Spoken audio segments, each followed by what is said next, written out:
411 Live.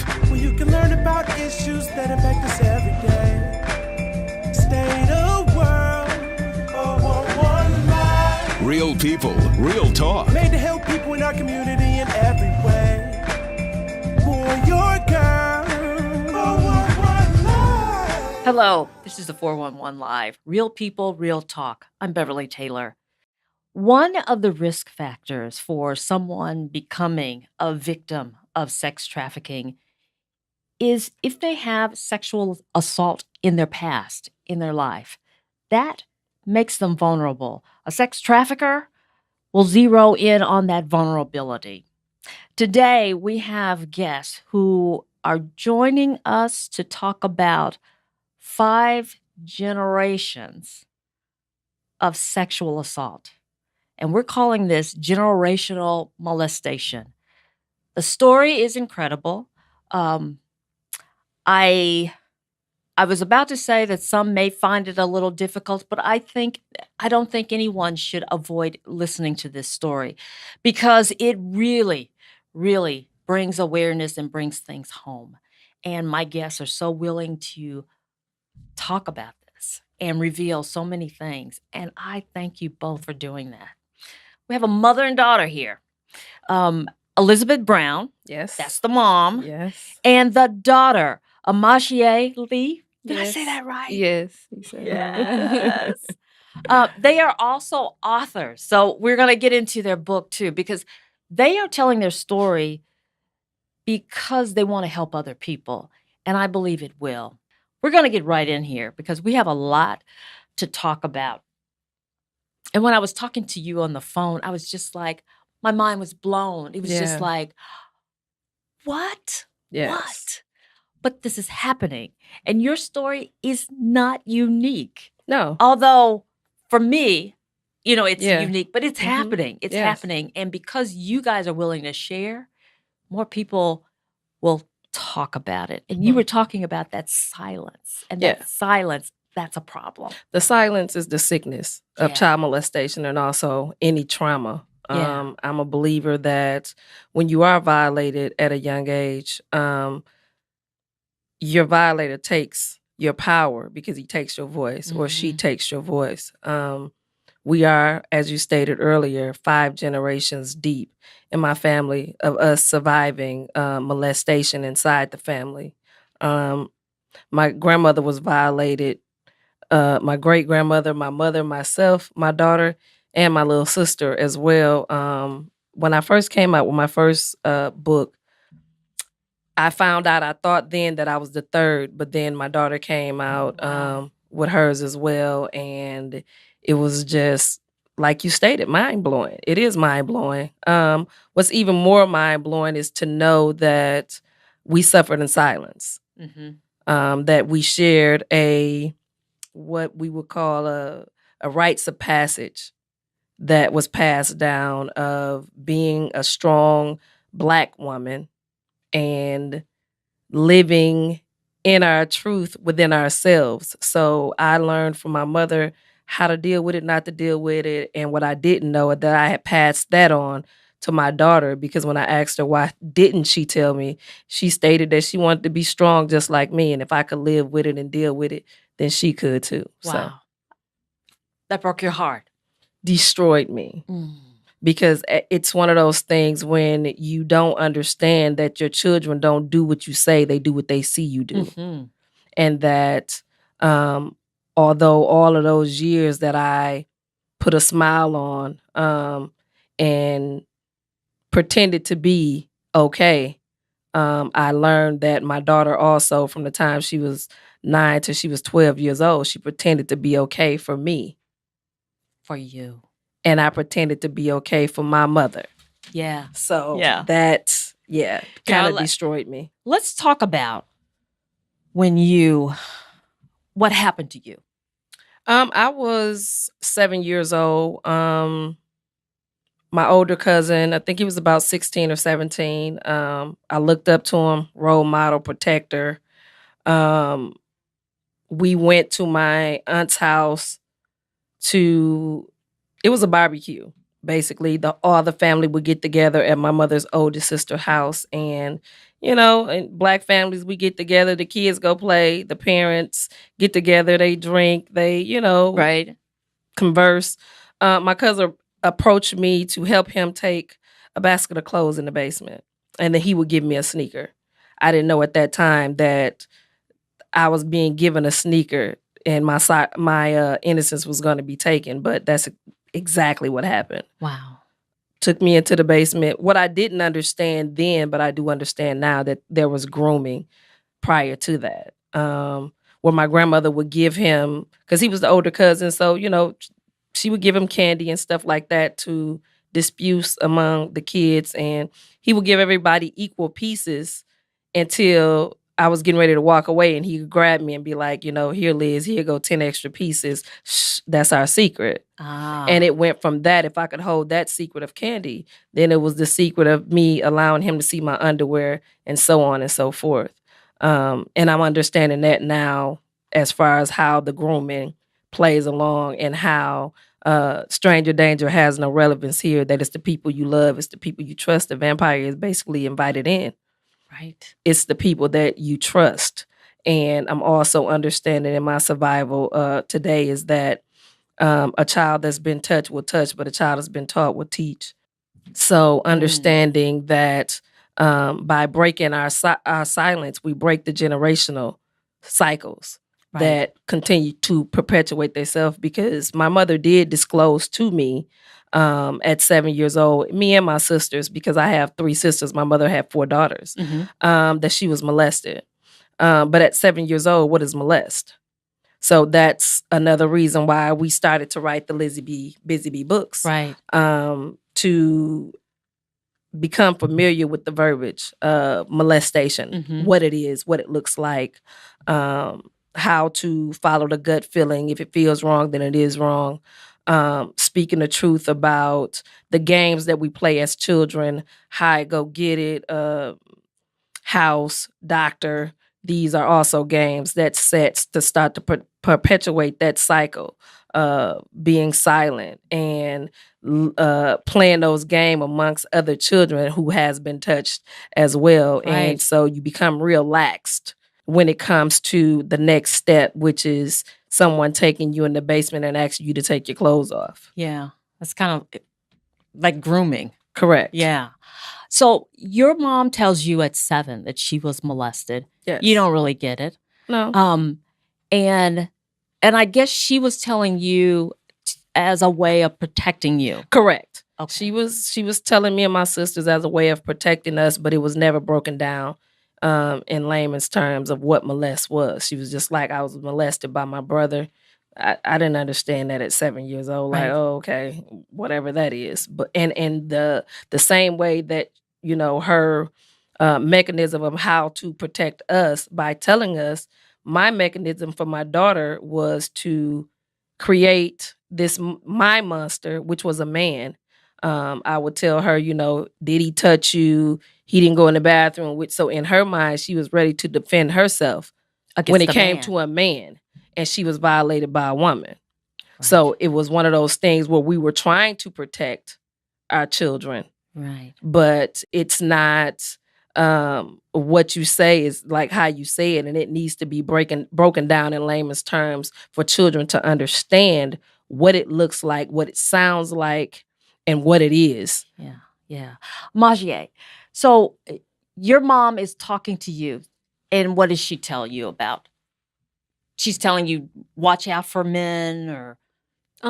Basically, so when I was 2, my dad left, and he came back, and she allowed me to go, with him, because he wanted to be back in my life. So when I come back home, she'll ask me did anybody touch you? Did your dad touch you? And as a kid, you just answering the questions because you want to go play. Right. No, ain't nobody touched me. Can you stop asking me that? But I felt I honestly buried it. I didn't know what it was. I didn't feel like it was wrong. But I didn't really realize I was touched until I was asked. even if it wasn't a boy, did somebody touch you? Mm-hmm. And then it was more of like, okay, yeah, somebody did. Like, yeah, I didn't feel comfortable about it, but it happens. And, you can't stop doing what you got to do to make yourself a better person 5 years from now. So you got to, what I'm saying, keep it moving. Because it's like, it's supposed to be normal, I guess. Like, it happens to everybody. But I didn't think nothing of it. I ain't think nothing too big of it. So, Okay. And how old were you? she started at 9, and then it went all the way up until I was 12. And this was a older cousin too? Yes, it was an older cousin. What's with these cousins, right? As a survivor, we have to understand that if we're not stating it's wrong, then why would somebody stop? Mm-hmm. So it's one of those things when we start to take accountability, when we start to break the chains of the shame, because a lot of us carry that shame, and in our silence, the predators prey. So we have to be realistic with ourselves. So by me owning that I was violated, now I can call out my violator, and then he can get help, but I can let go of the chains of shame. I can break those chains and also step into my light. And when you step into your light, you understand that the shame was never yours in the first place. Right. That was never your cross to carry. That was your violator's crucifixion for them to carry. So when you start to tell your story and start to live your truth, things start to kind of make sense. Because all of those years that I had downplayed it, blamed myself, thought about how I was saving my mother and my sisters, because if I told my dad, he was going to kill my cousin. And, being violated, you thinking about everybody's safety but your own. But yourself. Yeah. Yes. Mm-hmm. And so I tell people all the time, the first thing we have to do as survivors is give ourselves credit that we survived. Because that's the huge. last thing we do. Mm-hmm. We blame ourselves for everything. But at the end of the day, when you start to understand that the only thing that you could have done, you did, which was survive. Right. And we survived that.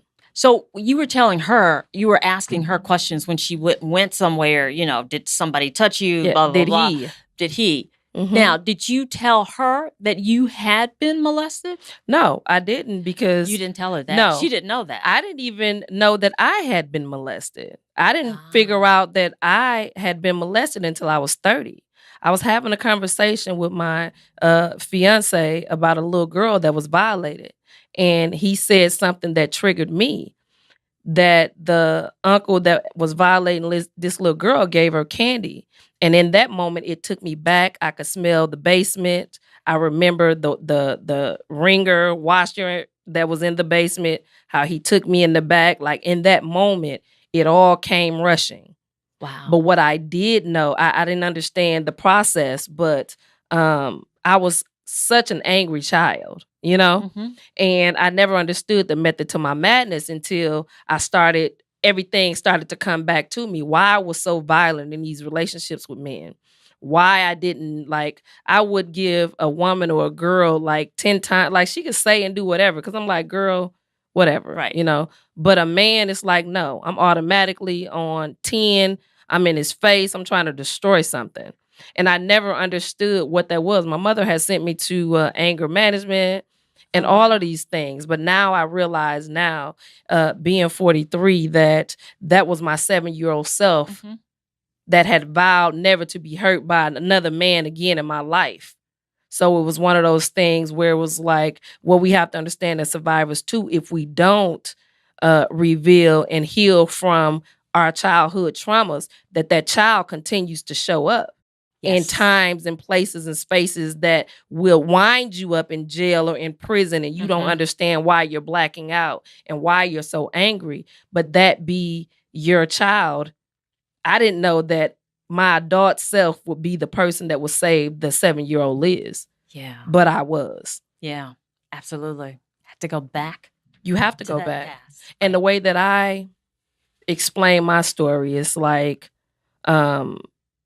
being murdered before my time, and all always my spirit refusing to go to the light, my 7-year-old self refusing to leave because I never owned that she was violated. I never gave her credit. I never, I was running from it, like didn't want her to be real. Right. But until I recognized that, like I would always go back to the scene of the crime. And in these relationships, that scene of the crime would have me just being vicious. And so when I decided to speak my truth, then I was able to allow 7-year-old Liz to go to the light. She was able to be buried, because we have to understand as survivors, you can't bury something that's not dead. My violation wasn't dead. Right. So I had to go back to her and okay her that it was all right, that I'm grown. I can take care of myself, that it was never her fault. She did all that she could do. And then she was able to go to the light and allow me to, in my adult self, be who it was that I needed to be after I stripped away everything that I was trying to be for the world. I was a mother, I was a sister, I was a neighbor, I was a co-worker, I was everything to everybody else, but I really never was anything to me. Wow. Okay. I am here with Elizabeth Brown and her daughter, Amazshea Lee. They are talking about an incredible story. We titled this Generational Molestation because 5 generations of women were molested in one family. Yes. By relatives in that family. Correct. So that's 5 generations of predators. Yeah. That's an incredible, incredible story. And I don't think, when I sit back and I think about it, when me and my daughter got together, on how, how everybody wants to be, the victim and nobody wants to be the villain. But when you come to reality and the way that it dates back, when I'm talking to my mom and, the things that transpired with her, and then my grandmother, even the stories of my great grandmother, what was so sad is like we all had a story, but neither one of us wanted to tell. Yeah. So, as we sit back and we get together now, the conversations are so deep because we have to understand that this so-called family heirloom that was done in this house stays in this house, that tattletales get their butt whooped, is how me and my daughter got together and decided to create the Lizzie B. Busy Bee books, saying it's okay to tell, because I feel like, especially in our culture, we feel like certain things are common sense. And common sense is not common because I was never told it was okay. The tattletale got their butt whooped. The snitches got stitches, Right. Like what was done in the house stayed in the house. Don't air the family's dirty laundry. Like it was chains of shame. Yeah. You didn't want certain people to know certain things, but in our silence, the predators are able to prey. And not only that, you don't understand that what's not spoken will be repeated. So 5 generations of that silence, of that sickness, it continued to perpetuate. And I was just so glad that God chose me to be the generational breaker. Yes. So with my daughter, because when we sit back and think about it, my great grandmother, as a mother, when you carry your child in your womb for 9 months, their emotions, their feelings are yours. So when I sit back and thought about the fact that my great grandmother was violated, gave birth to my grandmother, who also was violated. Carrying those energies, our children carried those energies and was birthed in this world broken. And the energies we carry usually are the energies we draw. So when you understand that you're carrying this violation with you in silence, that a predator picks up on that energy because you're carrying a victim's energy. And then you find yourself in these relationships and you wonder why, like, how are these people, how I keep winding up? Yeah. But if they're a predator, then you're like blood in the water to a shark. That's good. They're drawn to you. Yes. Yeah. And so when we start to think about human sex trafficking, I hear everybody talking about human sex trafficking, but the foundation to the house of the human sex trafficking is a child that's been violated at home first, running away from that, and then come into contact with a predator that knows this child has been violated, knows how to groom her, know what to say, know what to do, and then there is the presence of money because this child has been violated in their homes for nothing. So now, if she can get paid, why wouldn't she? Or why wouldn't he? Because now it makes sense. Somebody in my household was taking it for free, but I can use what it was that they was taking because now I'm in control and I know that they have to pay me. So it's easy for them to digest. And then that becomes, again, another learned behavior like everything else. And you become lax with it, unsensitized to it. Like my daughter stated, it becomes a norm. Wow. Amashea, let's go back to you. You said 9 Mm-hmm. when you. So this is a female cousin Yeah. who started touching you Yeah. and molesting you until you were Mhm. like 12. Yeah. That kind of triggers things in so many people's minds because they Yes. think of him as a man, You are you correct. know, not a woman. Correct. How did you process? So you didn't tell anybody, Mm-mm. No. just kept it to yourself. Yeah. So when did it come? She said 30. I was 30 something. 30 I don't something. exactly know when. When did you reveal?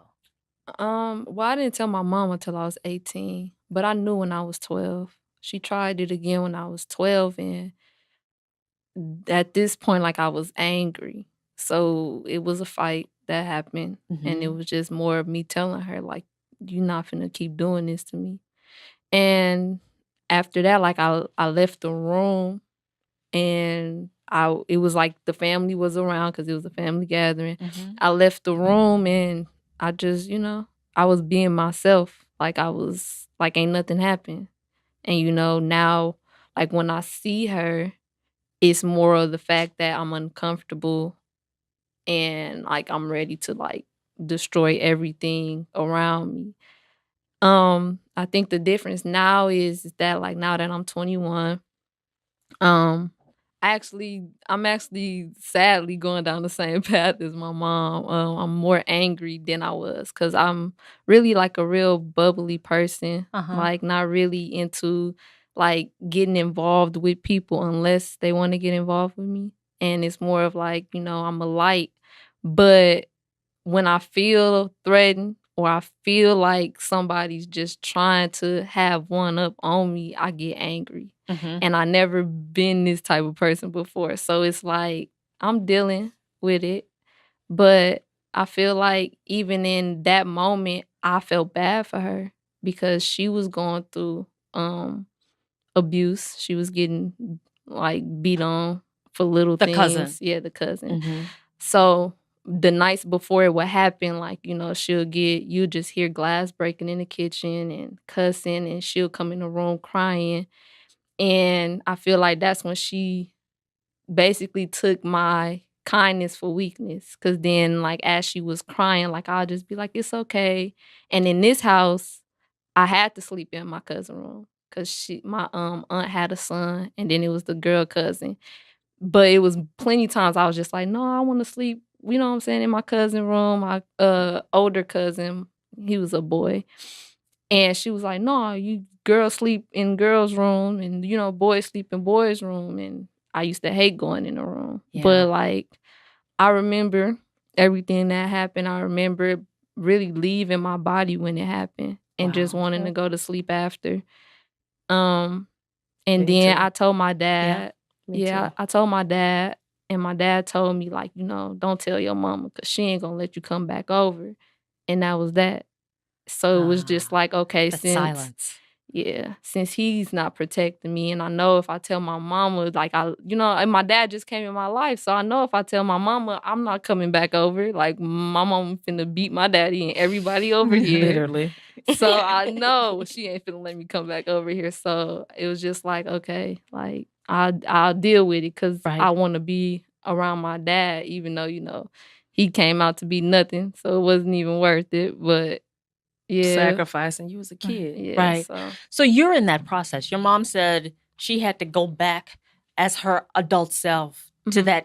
that 7-year-old and heal her, Mhm. get her to the Mhm. light, so Yeah. to speak. Mhm.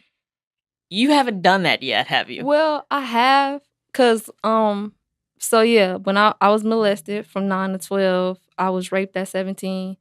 I went to college and had a breakdown. I was so depressed, Oh. and I finally came out and told my mom, but I didn't feel better about it. So I did have to go back and had to realize, like, why was I so angry? Like, why did I hate myself so much? Why did I want to be this angry person that nobody can touch? And it was because the chi that I was, it was like People took advantage of it. they didn't take her or appreciate her.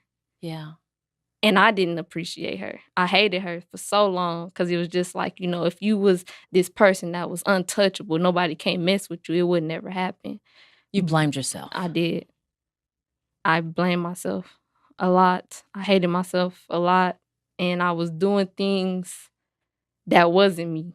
But it was like, this is going to heal the pain. Or at least, like tame the pain until I can come to grips with it. But recently I came to grips with it and I became so angry. I've been lately been angry. Not even just like with myself, like with people around me. And I know that it burns bridges. I do. So I know, like, I'm gonna pay for it eventually. Right. But I know I tell people after the effect that they have to have patience with me because I'm still dealing and I'm still healing with who I am and loving who I am, because this haircut ain't just come because I wanted to try something new.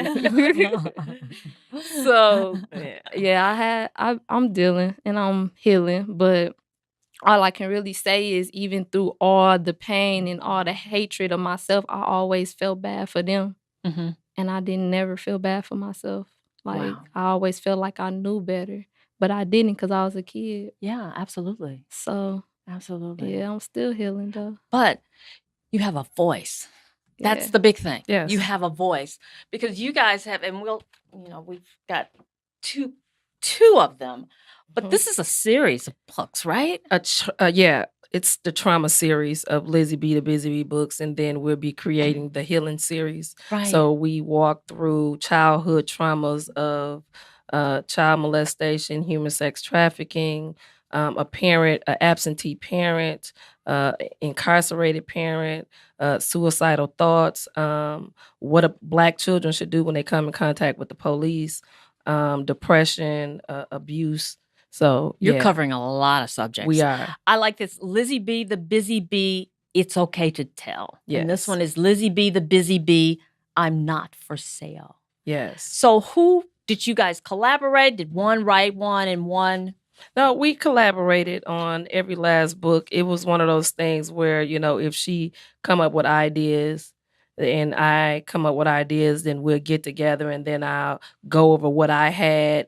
Because she was in college at the time, so I would send her the print or like the Word doc, and then she'll switch whatever, and then we'll collab on that. And then with the pictures, the illustrations and everything, I would just okay those. But the overall, like having her thoughts and mine into the book, it was a collab. This is great because this is at a kid's level. It is. But it's healing adults.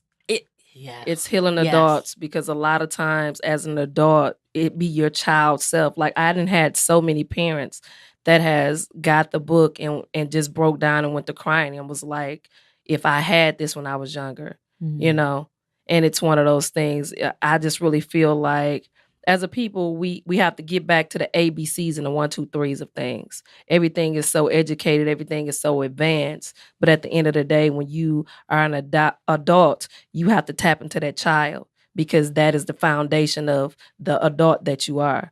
So if you're able to heal that kid, we're able to heal somebody else. And like with my daughter, with her like she stated, with what she's saying, because it's even deeper than what she stated, because there were some points when you have someone of the same sex violate you, then that puts you in a whole nother realm of thinking, am I gay?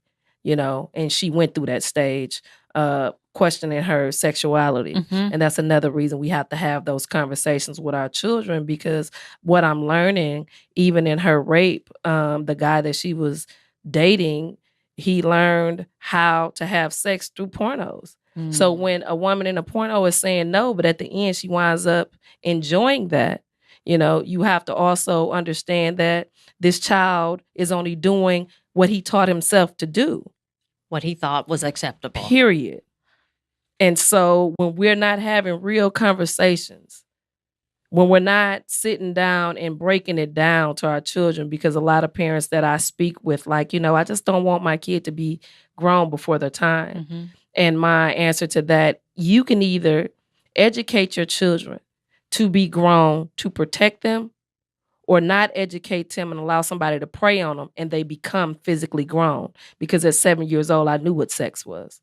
Physically grown, but stuck Period. in that Child, Yes. yes, and not being able to articulate certain things because you're dealing with it all on your own. Mhm. And it's one of those things, like with my daughter, with her process right now, she's trying to battle the shadow, because your shadow self shows up, because it's like, okay, the light your higher self couldn't do anything. So I'm going to come here and protect you. So you find yourself destroying things that you once loved, because that's your lower self trying to protect your higher self. And then your original person that you were before the violation goes in hiding. And then people start to see this monster that you were unable to tame because the lighter chi was violated. And what I tell people all the time, bad things happen to good people all the time. Right. And good people are capable of doing bad things. So we have to get to a point of understanding, when you can come to grips with understanding the dynamic of where you came from, you understand that we all have been guilty of hurting someone. Because in my brokenness, I broke some people. Hurt people only know how to hurt people. Right. And when you start to heal, then you can start to heal people. But you first have to understand that if you don't reveal it, you can't heal it. Wow. And a part of healing it is feeling it. And a lot of us want to skip the feel part, but there is no healing it if you don't feel it first. Wow. Jeez. It is a journey, isn't it? And you're on your journey, but you're helping so many people in the process. Yes. This, because you guys speak and talk to groups as well, we do. right? Yep. Little girls, summer groups. We go to high schools and speak. We actually did the Black Women Heal Day, where we went and spoke to, other Black women, because a lot of us, what we don't understand is, like, a lot of us has been touched by this. And a lot of us have been told, get over it, or, suck it up. There's no such thing as sucking it up. Yeah. It's going to seep out. Period. And what's not dealt with will continue to surface. Right. This is a great tool for, adults who have been through this. Yes. Help them with their trauma, but also adults who want to educate their kid, who they don't know how to have this conversation. Yes, it's an icebreaker. This helps them. Yes. Exactly. So how do they go about getting your books? They're on Amazon. All they have to do is, like, type in Lizzie B the Busy Bee, because they're sold all over. Like, when you go onto Amazon, they print them on demand, and they ship them in a day or two. We in the process of trying to. The first thing we want to do is finish the series, and then, we can start physically putting them in stores and locally. But right now, the series not done, because we have the trauma series. We'll probably have 20 books to it. Right now, we have like 13, I think, with different traumas, childhood. Wow. But I can't wait for the healing series, because we have to understand that we are not the trauma, we the triumph. I like that. The rainbow after the rain. I like that. Yeah. Well, it sounds like you guys are going to have to come back again. We will. This has been a great conversation. Thank you so much for opening up, being so transparent, Yeah. sharing your story and what you're doing with the books and going and speaking to groups and Yeah. helping people Yes. on their healing process. Yes. And I mean, you guys kind of have a roadmap. We do. Yeah, We that do. A people can follow. blueprint. Yeah. Yeah, of living your truth and how the sun still shines. You know, love that. we have to just motivate each other to live our truth. When you live your truth, everything else comes and it's able to grow. Because one thing I learned too, like when you carrying all of this baggage, if I came to you and dropped some gems, you so loaded already with stuff that really not even yours, you know? So when you release that, you're able to receive new things, Yes. you know? And to bring about change, you have to first release the pain. Yeah. So release the pain and bring like about that. change. Release the pain. And bring about Bring about change. I like that. That's a Yeah. good way to end. Yeah. Thank you, ladies. Elizabeth welcome. Brown, Amashie Lee. Yeah. I always hesitate. We have a joke. Can I say her name right? But it's beautiful. So thank you again. Thank Appreciate you it. for having us. Oh, absolutely. And thank you for joining us for another episode of the 411 Live, Real People, Real Talk. I'm Beverly Taylor. We have many episodes. We invite you to check them out. You can find us on Facebook. Our website is the411live.org. If you'd like to contribute and help us in our process to keep these conversations going, we really appreciate that. We're on Twitter, Facebook, YouTube, and iHeartRadio podcast. You can find us. Again, this is Beverly Taylor, the 411 Live, Real People, Real Talk.